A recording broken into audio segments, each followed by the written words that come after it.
pas évident. C'est comme une maladie ou une grippe, cette histoire-là. Là, c'est pas évident. Je pense qu'il y a tout. En tout cas, je pense qu'il y a certaines personnes qui essaient de régler ça eux-mêmes. Puis c'est le problème, puisque les jeunes, ils sortent de bord. Moi, on va en faire des bruits. C'est pour ça, des fois, peut-être être.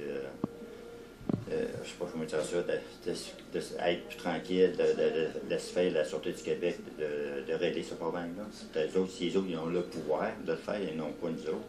Ouais. Mais c'est sûr, certain, si on a des choses à faire, la municipalité, on va le faire. C'est officiel, mais ça ne se réglera pas d'une journée, ça dans la tête. On regarde ça à long terme et tout. Il y a une responsabilité aussi des parents de ces jeunes-là, pour être capable justement de responsabiliser leurs jeunes à l'importance du respect, du respect social, du respect de la tranquillité en tant que telle. La municipalité a sa part de responsabilité à ce niveau-là, puis on essaie de la prendre du mieux qu'on peut. On ne peut pas aller arrêter un jeune dans la route du quai pour être capable de se faire comprendre. Il y a la Sûreté du Québec là-dessus. D'autre part, il y a peut-être justement de légiférer directement dans la route du quai, parce que le problème présentement est beaucoup plus au niveau de la route du quai.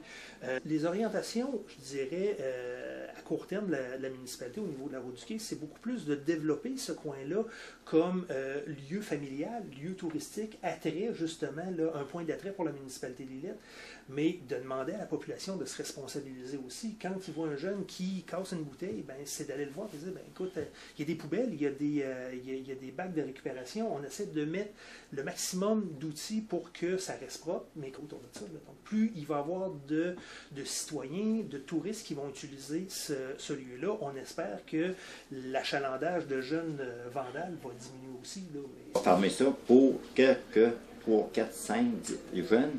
Je pense, je crois en tout cas, la Sûreté du Québec va falloir qu'ils mettent leur culotte demain matin là, pour dire, mais regarde, il y a un problème, on va le régler. Puis ces autres, ils ont la force pour faire ce devoir-là, ils n'ont pas nous autres à le faire. Hein. On a fait des vérifications sur notre système de surveillance. Est-ce qu'on était capable de bonifier justement sur notre système de surveillance pour être capable du moins de voir? Mais il faut comprendre qu'entre voir et régir, c'est pas le même palier là, qui est capable de le faire. Là. Donc, vous allez installer des caméras. Oui, on regarde justement l'opportunité d'installer des caméras, en espérant que ça ait le même effet que sur le long de la Vin à Québec. Là. Ça va intervenir. Non. Et ça, c'est certain, on ne peut pas donner d'étiquette, on n'a pas l'autorité légale de donner d'étiquette. Par contre, ce qu'on est capable de faire, on a l'autorité morale de donner du visuel à SQ pour dire, regarde, c'est pas des pipes qu'on compte, là. Interviens, là, on paye pour que tu interviennes. Et considérant que la municipalité de Lillette est la plus grosse municipalité de la MRC, puis qu'on paye la plus grosse facture de la SQ, il faudrait quand même qu'ils viennent intervenir quand on en a besoin. Un petit peu sur ce principe-là.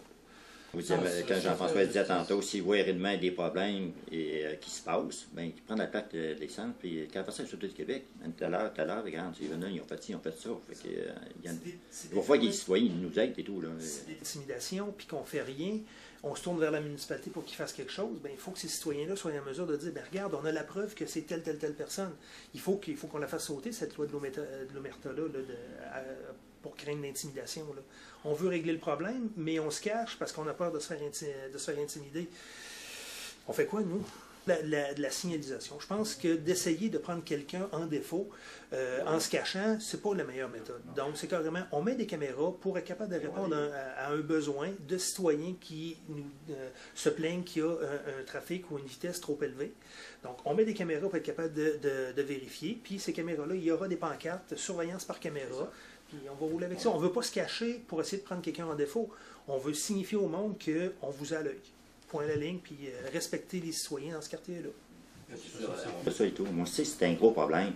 De quelle façon ça va se régler, puis comment ça va prendre de temps, on ne le sait pas. Mais je pense que Jean-François a très bien expliqué tantôt. Il va falloir que des parents s'en mêlent et tout pour les faire comprendre qu'ils ne sont pas corrects. Là. Il y a des pertes pour ça, puis il y a une piste de course à Montmagny, fait de la drive, puis ils auront en faire là. On ne les empêchera pas. Là. Mais ici, je pense que tu devrais penser qu'est-ce qui va arriver demain matin, qu'il y en a un qui sera frappé, là, il est trop tard. Là.